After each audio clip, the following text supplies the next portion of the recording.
Hello everyone, welcome to the GDC nursing YouTube channel.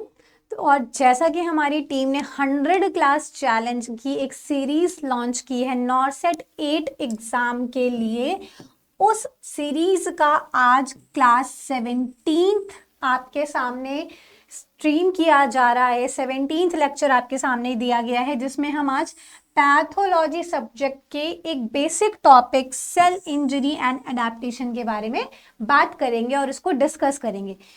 तो चलिए हम अपना पहला क्वेश्चन स्टार्ट करते हैं। Which of the following hyper sensitivity reaction is mediated by IgE antibody, that is immunoglobulin E antibodies के through कौन सी hyper sensitivity reaction होती है जो इनमें से शो होती है। तो चलिए अपने ऑप्शन की तरफ देखते हैं। टाइप 1 हाइपरसेंसिटिविटी, टाइप 1 हाइपरसेंसिटिविटी क्या होती है? वो हमारी IgE के थ्रू ही प्रोड्यूस होती है। बट इसके आगे भी अगर हम डिस्कस करें, टाइप 2 हाइपरसेंसिटिविटी, टाइप 2 हाइपरसेंसिटिविटी हमारी इम्यूनोग्लोबिन G और इम्यूनोग्लोबिन M की वजह से रिप्रेजेंट होती है। उसी जगह अगर हम टाइप 3 की बात करें तो टाइप 3 में हमारी सिर्फ और सिर्फ IgG इम्यूनोग्लोबिन रिस्पॉन्सिबल होती है। और type 4 hypersensitivity is a delayed hypersensitivity जो T सेल के थ्रू रिस्पॉन्स होती है।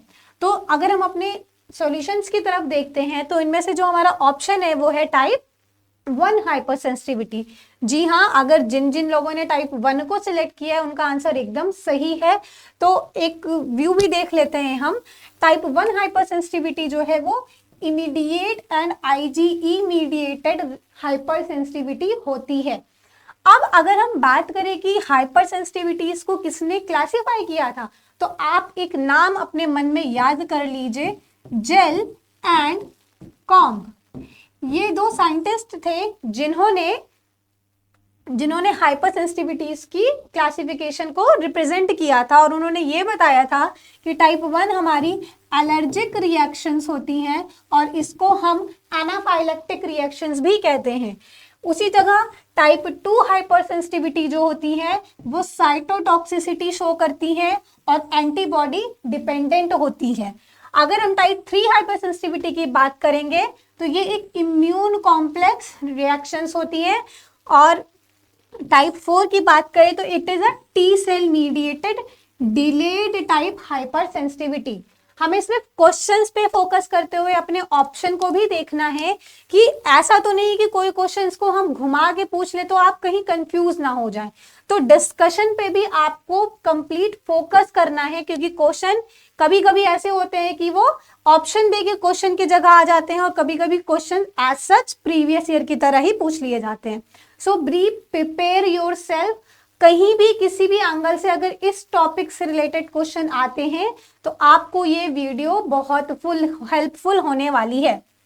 और नेक्स्ट क्वेश्चन की अगर हम बात करें, which autoimmune disease is characterised by auto antibodies against double standard DNA, that is dsDNA। Double stand DNA को स्मॉल ds और कैपिटल DNA से रिप्रेजेंट किया जाता है। तो अब हम अपने ऑप्शंस की तरफ चलते हैं।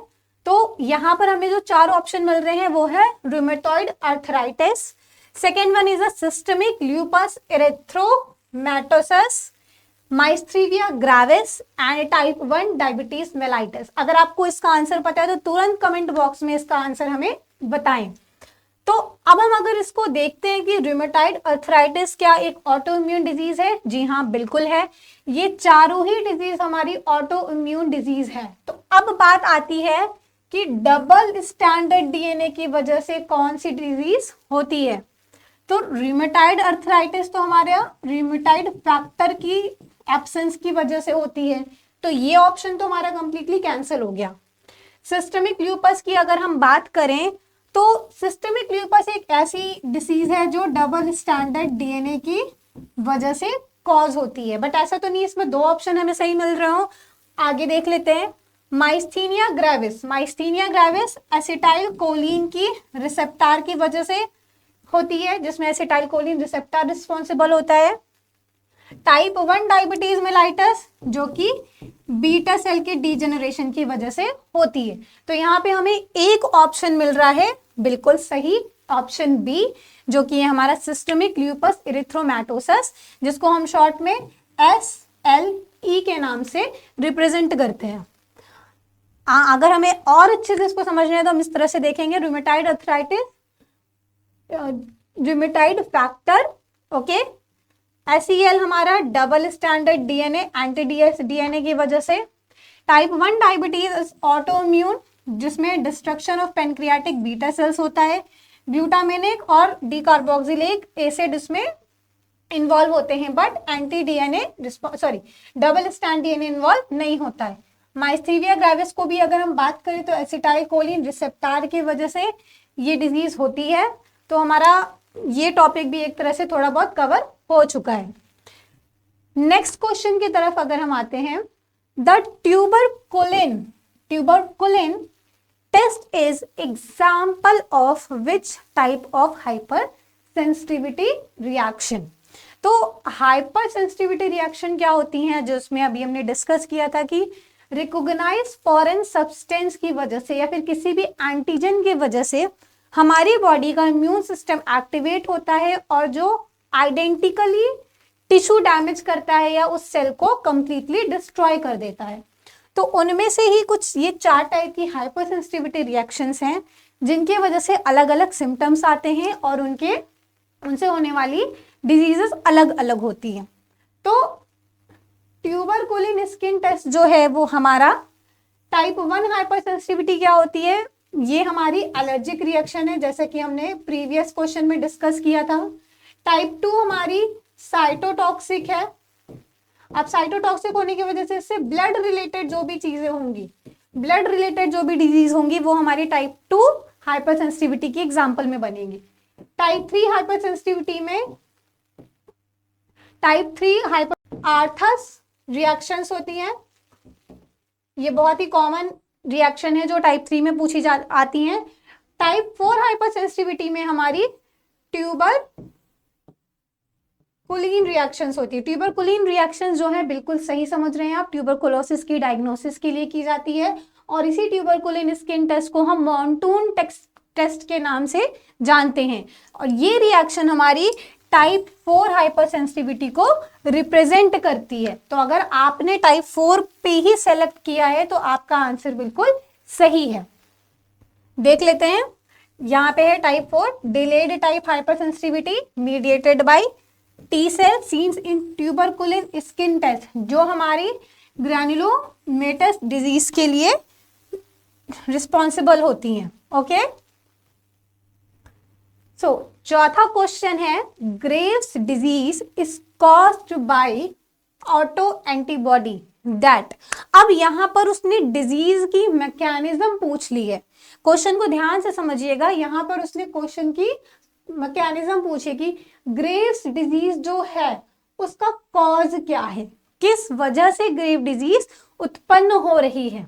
तो हम अपने ऑप्शंस को समझते हैं, हमें रटना नहीं है, याद नहीं करना है, हमें 3 ऑप्शन को गलत साबित करना है और जो चौथा ऑप्शन होगा वो 100% राइट होगा। हमें 50-50 चांसेस भी नहीं चाहिए।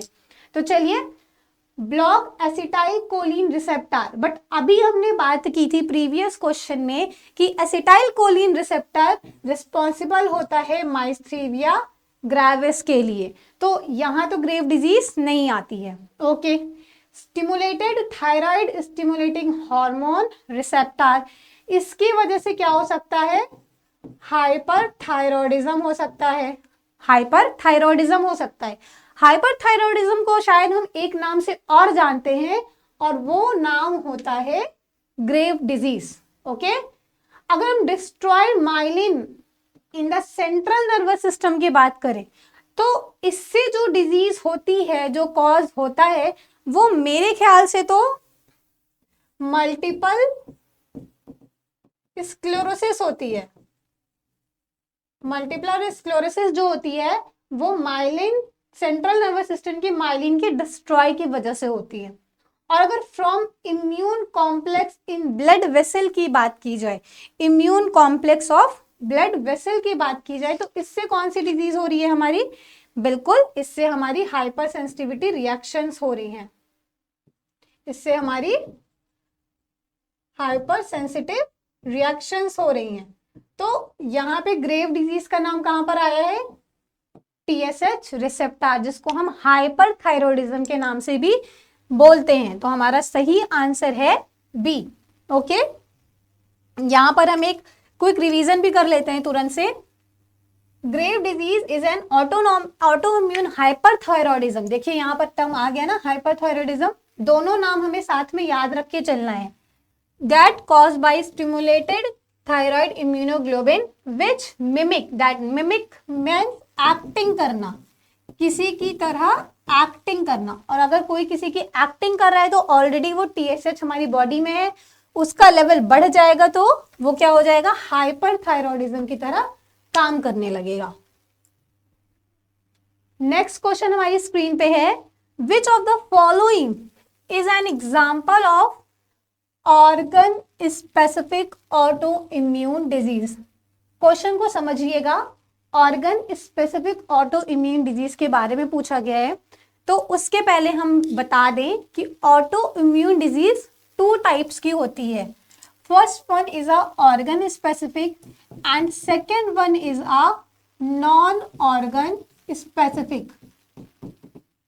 अब दोनों में डिफरेंस ये है कि जो ऑर्गन स्पेसिफिक ऑटोइम्यून डिजीज होती हैं वो एक स्पेसिफिक ऑर्गन पे ही टारगेट करती हैं, जबकि नॉन ऑर्गन स्पेसिफिक डिजीजेस हमारे ऑल ओवर द बॉडी कहीं भी हो सकती हैं, मल्टीपल ऑर्गन्स पे हो सकती है, पूरे सिस्टमिक सर्कुलेशन में हो सकती है, पूरी स्किन में हो सकती है। उसका टारगेट सिर्फ बॉडी के एक स्पेसिफिक कंपाउंड पे, ऑर्गन पे नहीं रहता है।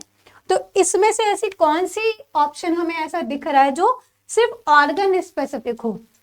तो अगर हम रूमेटॉइड अर्थराइटिस की बात करें तो अर्थराइटिस सिर्फ एक स्पेसिफिक जगह पे नहीं हो रही है। अर्थराइटिस जो है वो किसी भी जॉइंट में हो सकती है, आइदर इन हैंड और लेग्स, और किसी भी जॉइंट पे हमारी अर्थराइटिस हो सकती है।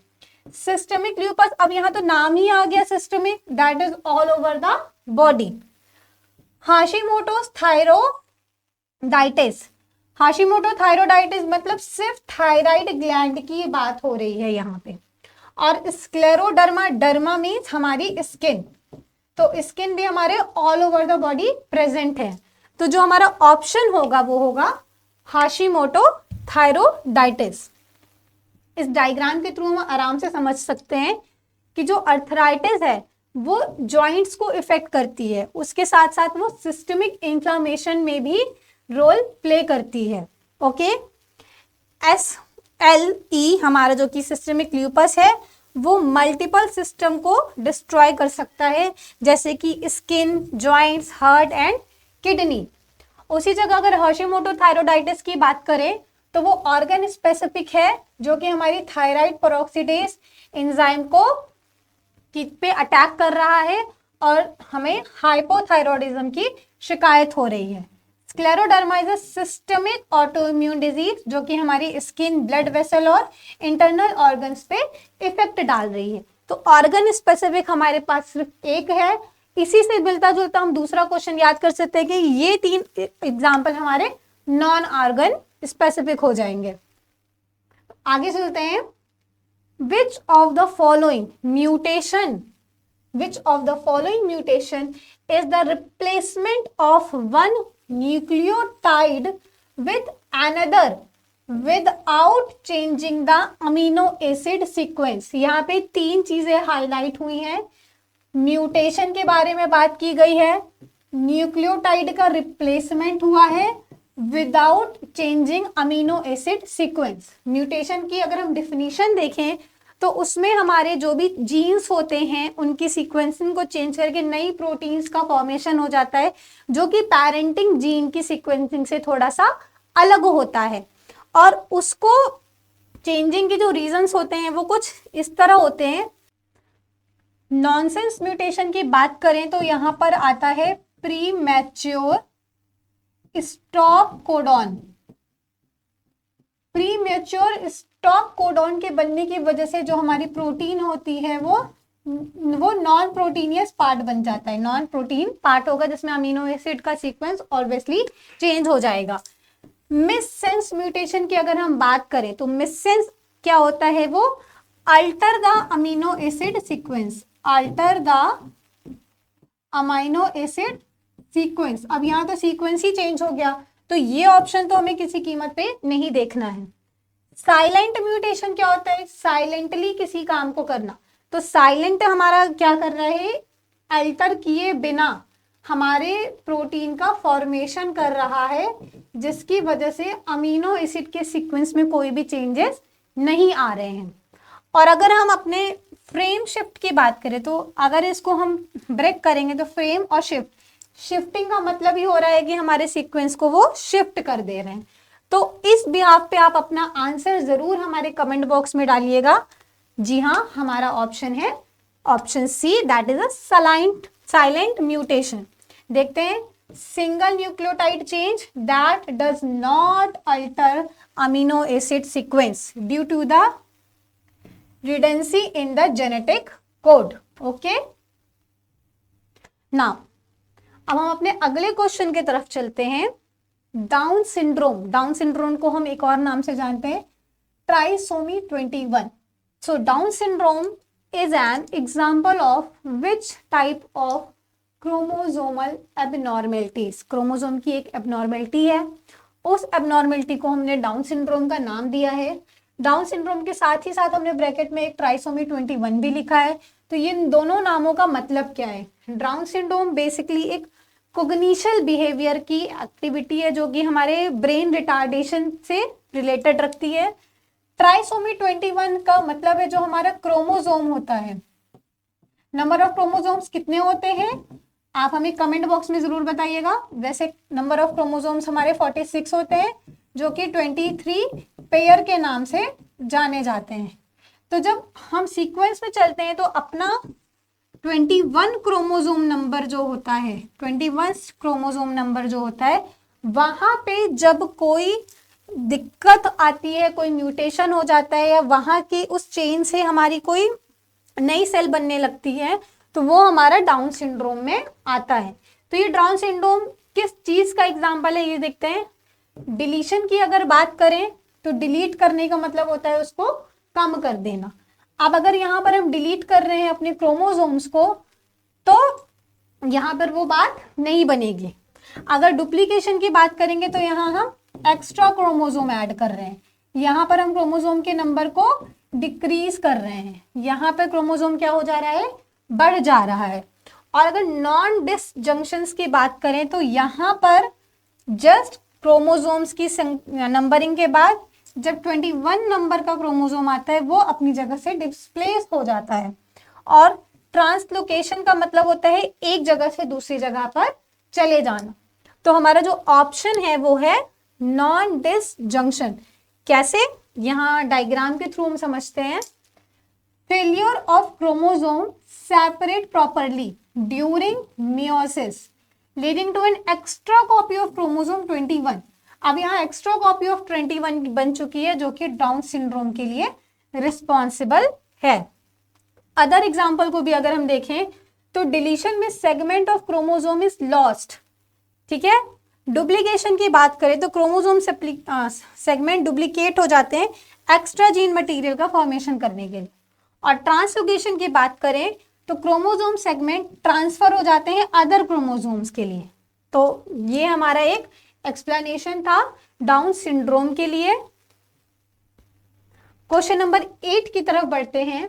तो विच of the following condition is caused by single gene mutation.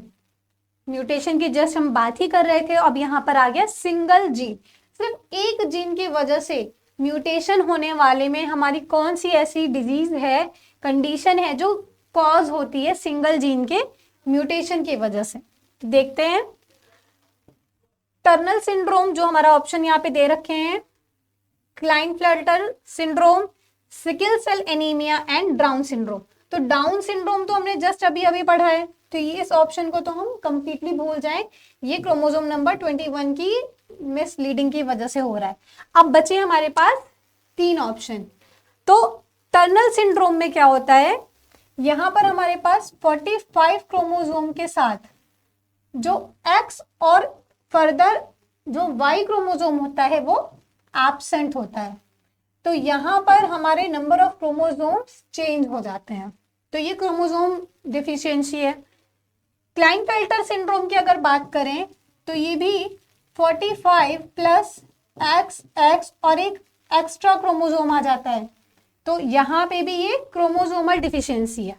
Sickle cell anaemia की अगर बात करें तो ये जो होती है हमारी ब्लड सेल की सीक्वेंसिंग चेंज होने की वजह से होती है, और ये चेंज हमारे सिंगल जीन म्यूटेशन की वजह से ही होते हैं। So right answer will be sickle cell anaemia.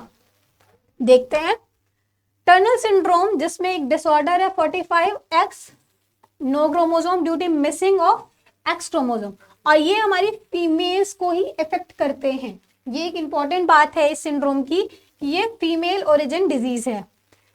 Klinefelter syndrome जो है वो 47 एक एक्स्ट्रा क्रोमोसोम हो जाने की वजह से है, और ये मेल में कॉज होने वाले डिजीज है या सिंड्रोम है। Sickle cell anaemia single gene disorder cause by point mutation.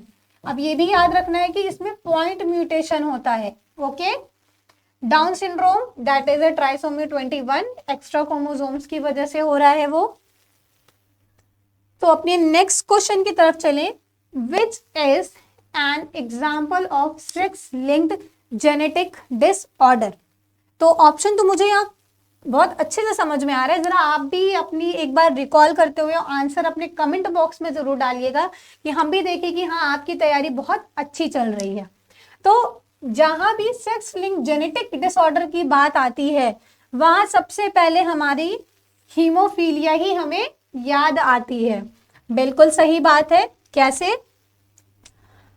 जो अदर ऑप्शन है अगर हम उसको डिस्क्राइब करें तो हंटिंगन्स डिजीज जो है वो एक ऑटोसोमल डोमिनेंट डिसऑर्डर है। ओके, जिसमें CAG रिपीट होते हैं और HTT जीन्स की वजह से वो कॉज हो रही हैं।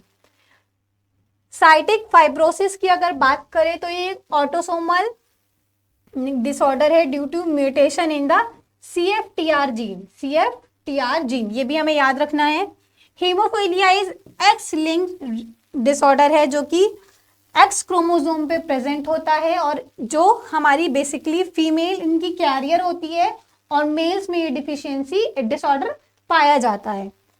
मैनफर्ड सिंड्रोम जो होता है वो भी ऑटोसोमल डोमिनेंट डिसऑर्डर है caused by mutation in FBN1 gene affecting connective tissues.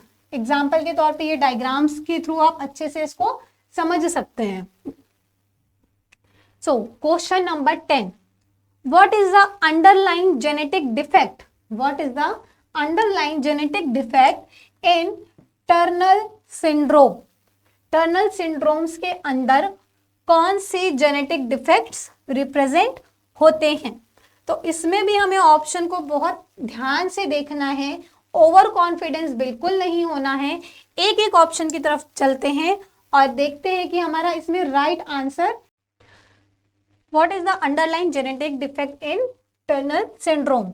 तो यहाँ पर हमें ऑप्शनों को ध्यान से देखना है, कंफ्यूजन बिल्कुल भी नहीं रखनी है कि ओवर कॉन्फिडेंस या जल्दबाजी की वजह से हमने एक ऑप्शन को कंप्लीटली स्किप कर दिया। यहाँ पे ट्राइसोमी 13 है तो ये डाउन सिंड्रोम बिल्कुल नहीं है, तो हमें अपने सारे ऑप्शंस को ध्यान से देखना है। तो एक एक करके हम डिस्कस करते हैं। इसमें ऑप्शन जो है ट्राइसोमी 13 जो कि एक पटाउ सिंड्रोम होता है, ये सिंड्रोम जो है वो हमारे क्रोमोसोम्स को वीक कर देता है। 45X0 कैरियोटाइप, ये क्या होता है, इसमें एक X क्रोमोसोम एब्सेंट होता है, X क्रोमोसोम एब्सेंट होता है और इसी का एक और नाम है, उस नाम को ही हम टर्नर सिंड्रोम के नाम से जानते हैं। अगर अदर क्वेश्चन आंसर की बात करें तो ट्रिपलेट रिपीट एक्सपेंशन जो है 3 टाइप के ट्रिपलेट हो जाते हैं उसमें, और रॉबर्टसन ट्रांसलोकेशन जो है वो ट्रांसलोकेट कर जा रहा है। तो हमारा जो राइट आंसर है वो है 45X0 कैरियोटाइप और इसी का सेकेंड नेम है टर्नल सिंड्रोम। यहाँ पे देखते हैं caused by absence of 1 chromosome leading to short neck infertility in female. अगर हम ट्राइसोमी 13 की बात करें तो cause Patau syndrome characterise by severe congenital abnormalities. Okay, triplet repeat expansion की बात करें तो डिसऑर्डर लाइक हंटिंग डिजीज में होता है, फ्रेग्राइल एक्स क्रोमोसोम होता है इसमें। लास्ट ऑप्शन की बात करते हैं तो इसमें क्रोमोसोमल रीअरेंजमेंट हो जाते हैं, क्रोमोसोम का रीअरेंजमेंट हो जाता है। नेक्स्ट क्वेश्चन हमारी स्क्रीन पे है, विच type of necrosis typically seen in myocardial infraction. अब यहां पर हमें ध्यान से देखना है कि मायोकार्डियल इंफ्रैक्शन के लिए कौन सी नेक्रोसिस होती है। तो पहली बात हमें यह जानना है कि नेक्रोसिस होती क्या है। नेक्रोसिस एक सिमिलर टर्म होता है एपोप्टोसिस के, जहां पे necrosis is a unnatural program death हो रही है, और इसका ऑप्शन बिल्कुल हमारा कोआगुलेटिव नेक्रोसिस है। अब ये ऑप्शन हमारा क्यों है, इसको आगे देखते हैं कि जो लिक्विफैक्टिव नेक्रोसिस है वो ब्रेन में हो रही है, याद रखिएगा ब्रेन से रिलेटेड है हमारी। कोआगुलेटिव नेक्रोसिस है जो कि टिश्यू के प्रिजर्वेशन में तो हेल्पफुल है, बट उसके न्यूक्लियाई का लॉस हो जा रहा है, और ये हमारी इस्चेमिक डिजीज में दिखाई देती है जो मायोकार्डियल इंफ्रैक्शन के लिए रिस्पॉन्सिबल होती है। कैसियस नेक्रोसिस जो है वो ट्यूबरकुलोसिस के टर्म में हमारे लंग्स में फॉर्म में होती है, और fat necrosis occurs in pancreatitis, trauma in adipose tissue. तो ये चारों बातों को हमें याद रखना है कि इससे रिलेटेड क्वेश्चन हमारे एग्जाम में ना आ जाए। नेक्स्ट क्वेश्चन लीजिए, अभी बात हो रही थी और ये क्वेश्चन फिर से रिपीट हो गया। Liquefactive necrosis is commonly associated with which of the following condition। अब मायोकार्डियल इंफ्रैक्शन तो ये बिल्कुल नहीं हो सकता। ट्यूबरकुलोसिस की भी अभी हमने बात की थी। यहाँ पे जो हमें दिख रहा है ब्रेन इन्फ्राटेक्स और रूमेटाइड अर्थराइटिस, तो ऑप्शन हमारा ब्रेन है। डायग्रामेटिक अगर समझें, मायोकार्डियल क्या हो रहा है, कोगुलेटिव नेक्रोसिस की वजह से कॉज हो रहा है। ट्यूबरकुलोसिस कैसियस नेक्रोसिस की वजह से कॉज हो रहा है। ब्रेन इन्फ्रैक्टिव लिक्विफैक्टिव नेक्रोसिस और रूमेटाइड इज फाइब्रिनोनॉइड नेक्रोसिस की वजह से कॉज होने वाली कुछ डिजीज हैं।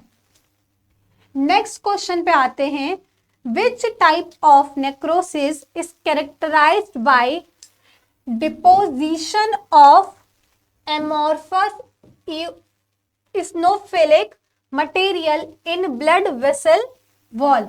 अब यहाँ पे ब्लड वेसल की भी बात आ चुकी है, तो हमने प्रीवियस 2 क्वेश्चंस में अपना देखा है कि कौन सी नेक्रोसिस है जो ब्लड वेसल्स के लिए रिस्पॉन्सिबल हो रही है। तो जल्दी ही कमेंट बॉक्स में अपना ये आंसर जरूर बताइएगा। बिल्कुल सही, fibrinoid necrosis is responsible for our blood vessel related. Fat necrosis क्या हो रही है, वो इन्वॉल्व हो रही है एंजाइमेटिक डाइजेशन में एडिपोस टिश्यू के। Coagulative necrosis preserve tissue structure but lack nuclei ischemic injuries में। Caseous necrosis has cheesy granulomatous appear due to tuberculosis. Fibrinoid necrosis immune mediated vascular damage when immune complexes and fibrin are deposited in vessel। Okay, जिसमें हम polyarthritis nodosa के नाम से भी जानते हैं। Next question जो है, which of the following key feature of apoptosis but not in necrosis। अभी जस्ट हमने एपोप्टोसिस और नेक्रोसिस की बात की थी कि apoptosis is a program cell death, where is necrosis is a unprogram और एक्सीडेंटल डेथ। तो जब किसी भी सेल की एक प्रोग्रामिंग डेथ होती है तो वो अपने सारे पैरामीटर्स को फॉलो करती है, बट जब कभी उसकी एक्सीडेंटल डेथ होती है तो कुछ पैरामीटर्स उसमें एब्सेंट होते हैं जो नेक्रोसिस को एपोप्टोसिस से अलग कर देता है। तो वो कौन सा फीचर होता है? सेल स्वेलिंग तो हमारी दोनों ही केस में कॉमन होती है। इन्फ्लामेटरी रिस्पॉन्स भी हमारे दोनों ही केस में कॉमन पाए जाएंगे। क्रोमैटिन कंडेंसेशन, क्योंकि ये एक टाइम टेकिंग प्रोसेस है, क्रोमैटिन कंडेंसेशन होने में एक समय लगता है निश्चित, और उसी के बाद हमारी सेल जो है वो प्रोग्रामिंग सेल डेथ की तरफ जाती है। बट नेक्रोसिस में ये एप्लीकेशन पॉसिबल नहीं होती है, और मेम्ब्रेन रप्चर भी हमारी दोनों ही सेल्स में होता है। So right option will be chromatin condensation. यहाँ पे इसका एग्जाम्पल देखते हुए, सेल स्वेलिंग इन्फ्लामेटरी क्रोमैटिन में है। Hallmark of apoptosis where nuclear chromatin condense and fragment into apoptotic bodies. Which protein is a key regulator of the intrinsic mitochondrial pathway of apoptosis? अब यहाँ पे कौन सी की रेगुलेटर है जो एपोप्टोसिस में यूजफुल हो रही है? तो यहाँ पे हमें सीधा इसको समझना है, याद करना है कि जो हमारी BCL2 प्रोटीन होती है वो रेगुलेट करती है हमारी प्रोटीन एपोप्टोटिक को। कैसे? BCL2 critical anti apoptotic protein है जो कि माइटोकॉन्ड्रियल परमिबिलिटी को रेगुलेट करती है। अगर हम अदर प्रोटीन की बात करें, TNF अल्फा, ये एक साइटोकाइनिन है जो कि एक्सट्रिंसिक पाथवे के लिए यूज होता है। FADD part of the FASL apoptotic pathway initiated caspase activation in extrinsic, ये भी extrinsic, ये भी extrinsic. Caspase 8 involved in the extrinsic death receptor pathway, not the mitochondrial pathway. Question 16 जो है वो है which of the following best define hypertrophy? अब hypertrophy क्या होती है यहाँ पे? Which of the following best define hypertrophy? Hypertrophy, hyper in the sense ज्यादा, trophy। अब हमें यहाँ पे अपनी डिफिनीशंस को याद रखना है कि increase in the number of cell, अगर सेल की नंबर इंक्रीज हो रही है तो वो भी हमारी हाइपरप्लासिया है, हाइपरट्रॉफी नहीं है, हाइपरप्लासिया है। Decrease in the cell size is atrophy, cell size का डिक्रीज होना एट्रोफी होता है। Increase in the cell size without the increase in number, hypertrophy. और replacement of one cell with another is known as metaplasia.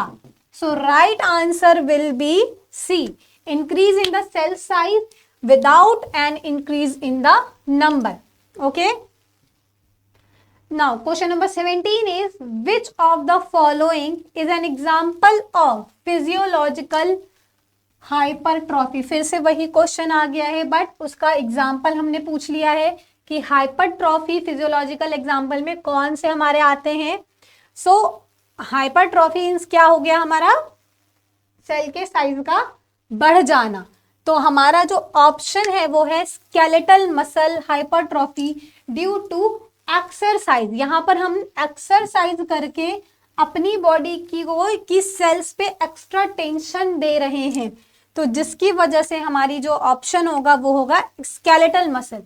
Left ventricular hypertrophy due to hypertension होता है। Pathological hypertrophy due to increase workload. Skeletal adaptation where muscle cell enlarge in response to increased demand of what? Demand of oxygen. Myocardial hypertrophy aortic stenosis is increased pressure load.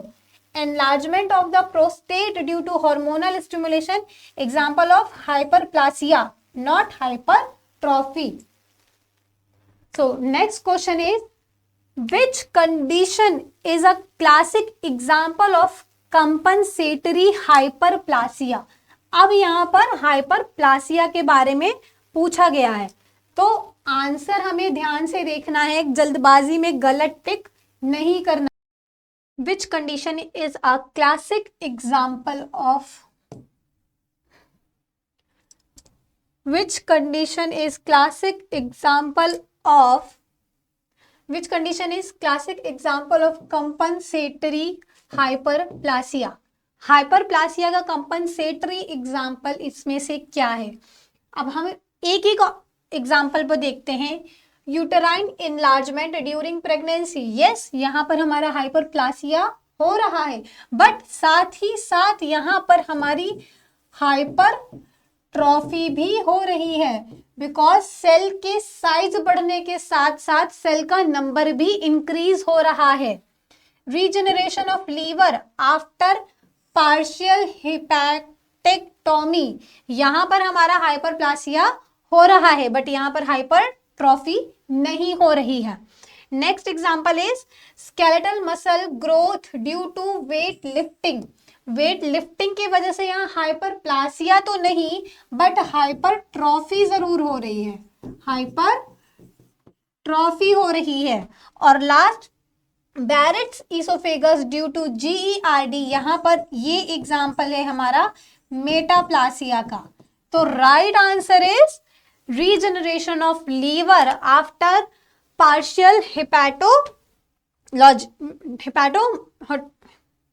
hepatoctomy. Which of the following is not a cause of atrophy? अब atrophy हमें पता है वो क्या होती है, decrease in cell size. Decrease in cell size को हम बोलते हैं एट्रॉफी। अब इनमें से कौन सी सेल का साइज डिक्रीज ना होने की वजह से एट्रॉफी हो रही है या नहीं हो रही है? डिक्रीज्ड वर्कलोड, अगर वर्कलोड कम हो गया है तो सेल का साइज ऑलरेडी कम नहीं होगा, क्योंकि सेल अपनी रेस्टिंग फेज में एज सच रहेंगी। लॉस ऑफ हार्मोनल स्टिमुलेशन, अगर हार्मोनल स्टिमुलेशन नहीं है तो सेल में सिग्नलिंग भी नहीं होगी। इंक्रीज ब्लड सप्लाई, अगर ब्लड सप्लाई बढ़ रही है तो वो हमारा क्या होगा, वहां पर हमारी एट्रॉफी कॉज होगी। और डीजेनरेटिव, तो ये हमारा जो ऑप्शन है वो है ऑप्शन सी। ऑप्शन सी हमारा करेक्ट आंसर है। क्यों? क्योंकि atrophy occur due to reduced blood supply, not increase. Okay, so next question की तरफ चलते हैं। Which of the following is a classic example of metaplasia? अब मेटाप्लासिया में हमें याद रखना है कि metaplasia replacement of one cell with another cell हो रही है। तो myocardial hypertrophy in hypertension, columnar to squamous epithelial. अब यहाँ देखिए, कोलुमिनार एक one type of cell, to squamous another type of cell. जो डिफिनीशन है वही हमारे ऑप्शन में आ चुकी है, तो हमारा ऑप्शन जो है वो columnar to squamous epithelial transaction in chronic smokers. Question number 25 की तरफ आते हैं। What type of cellular adaptation occurs in Barrett's esophagus? अब यहां पर हमें याद रखना है कि Barrett's esophagus क्या था, GERD था, जहां पर हमारे जो ईसोफेगस लाइन थी वो कमजोर हो रही थी। तो उसका जो भी what is the type of cellular adaptation occurs in Barrett's esophagus? तो यहाँ पर हमें ये देखना है कि कौन से ऑप्शंस हैं और कौन सा ऑप्शन हमारे नहीं है। तो एट्रॉपी की अगर बात करें तो एट्रॉपी क्या है हमारी, सीधी सीधी डिक्रीज इन सेल साइज। यहाँ पे सेल साइज डिक्रीज हो जाएगी, तो ये ईसोफेगस से रिलेटेड नहीं हो सकता। Metaplasia that is the replacement of cell. Dysplasia एक टाइप की ये हमारी कैंसरस सेल है। और हाइपरट्रॉफी जो एग्जाम्पल है, increase in cell size but without number. तो जो हमारा राइट आंसर है वो है मेटाप्लासिया। चलिए देखते हैं मेटाप्लासिया क्या है। स्क्वैमस इपिथेलियम टू ईसोफेगस में रिप्लेस होती है ड्यू टू क्रोनिक GERD की कंडीशन में ही मेटाप्लासिया सेल डिवीजन काम करता है। Okay, so next question is dysplasia is most commonly associated with which of the following condition? अब डिस्प्लासिया की बात करें, जो कि अभी हमने डिस्कस किया था कि ये एक कैंसरस या मैलिग्नेंसी सेल डिवीजन होता है। तो इसमें अगर हम बात करें तो एपोप्टोसिस तो बिल्कुल नहीं हो सकता, as it is a program cell death. Hypertension में हमारे डिस्प्लासिया यूज नहीं होता है, यहाँ पर हमारे सेल के नंबर और साइज का डिफरेंस है। इस्चीमिया एक तरह की नेक्रोसिस होती है जहाँ पे सडनली हमारी सेल डैमेज हो जाती हैं। तो रिमेनिंग ऑप्शन कौन सा बचता है हमारे पास? क्रोनिक इन्फ्लामेशन, जो कि long standing chronic irritation can lead to dysplasia in cervical dysplasia and Barrett's esophagus. So अगला क्वेश्चन जो है, which of the following is true about dysplasia. So अब यहां तो हमें आसानी से समझ में आ रहा है कि हमारा ऑप्शन क्या होगा। तो इट इज ऑलवेज रिवर्सिबल, बिल्कुल भी नहीं। It is a precancerous lesion, हाँ हो सकता है। It involves an increase in cell size, increase in cell size को शायद दूसरा टर्म होता है, वो आप हमें कमेंट बॉक्स में बताइएगा। It occurs due to an increase in blood supply. तो ऑप्शन हमारे पास क्या आता है? It is a precancerous lesion. बढ़ते हैं अपने नेक्स्ट क्वेश्चन की तरफ, जो कि सेकेंड लास्ट क्वेश्चन है आज के इस सेशन का। Which condition is an example of both. अब यहां दो बातें कर रहे हैं, एक तो हाइपरट्रॉफी की बात कर रहे हैं और दूसरा हाइपरप्लासिया की बात हो रही है। तो वो कौन सी कंडीशन है जहां पर हमारी सेल हाइपरट्रॉफी के साथ साथ हाइपरप्लासिया को भी फेस करती है? Skeletal muscle growth, myocardial hypertrophy, prostatic enlargement और एट्रोफी ऑफ ब्रेन एजिंग। तो ऑप्शन में अगर एट्रोफी लिखा है तो इस ऑप्शन की तरफ तो हमें जाना ही नहीं है, क्योंकि वो ऑलवेज बता रहा है कि वो एट्रोफी को फॉलो कर रहे हैं। रिमेनिंग तीन को में देखते हैं तो स्केलेटल मसल्स की जब ग्रोथ होती है तो उसमें हमारी एक पैरामीटर फॉलो होता है, मायोकार्डियल में भी एक। तो ऑप्शन है हमारे पास प्रोस्टैटिक इनलार्जमेंट। कैसे? स्केलेटल मसल जो है वो प्योर हाइपरट्रॉफी है। ओके, मायोकार्डियल हाइपरट्रॉफी है बट हाइपरप्लासिया नहीं है। प्रोस्टैटिक में हमारे दोनों ही चीजें इन्वॉल्व हो रही हैं, और atrophy that is a pure atrophy, इसमें ना तो हाइपरट्रॉफी है ना ही हाइपरप्लासिया है। सो लास्ट क्वेश्चन की तरफ बढ़ते हैं। सेम एनर्जी को देखते हुए, अपने कॉन्फिडेंस को और बढ़ाते हुए, which of the following is a characteristic feature of metaplasia. हर बार आप इन टर्म्स से कंफ्यूज मत होइएगा। मेटाप्लासिया, हाइपरट्रॉफी, हाइपरप्लासिया, डिस्प्लासिया, ये सब लोग अलग अलग टर्म्स होते हैं, ये सारे टर्म्स अलग होते हैं। सो मेटाप्लासिया में क्या होती है definition? Displacement of one differentiated cell by another cell. अच्छा, increase in the number of cell in an organ, ये कौन से टर्म है? डिक्रीज इन सेल साइज और pre cancerous transformation of normal epithelium. तो प्री कैंसरस की अगर बात करें तो ये शायद डिस्प्लासिया को डिनोट कर रही है। डिक्रीज इन सेल साइज की बात आ रही है तो ये शायद एट्रोफी को डिफाइन कर रहा है। Increase in the number of cell, अब नंबर बढ़ रहा है यहाँ, तो ये शायद हाइपरप्लासिया हो सकता है। Replacement of one differentiated cell by another, ये मेटाप्लासिया को डिफाइन कर रहा है। So right answer will be replacement of one differentiated cell by another cell. तो ये जो स्लाइड है इसका आप एक स्क्रीनशॉट ले लीजिए कि आपको सारे टर्म्स याद रहेंगे, बिल्कुल भी कंफ्यूज नहीं होना है।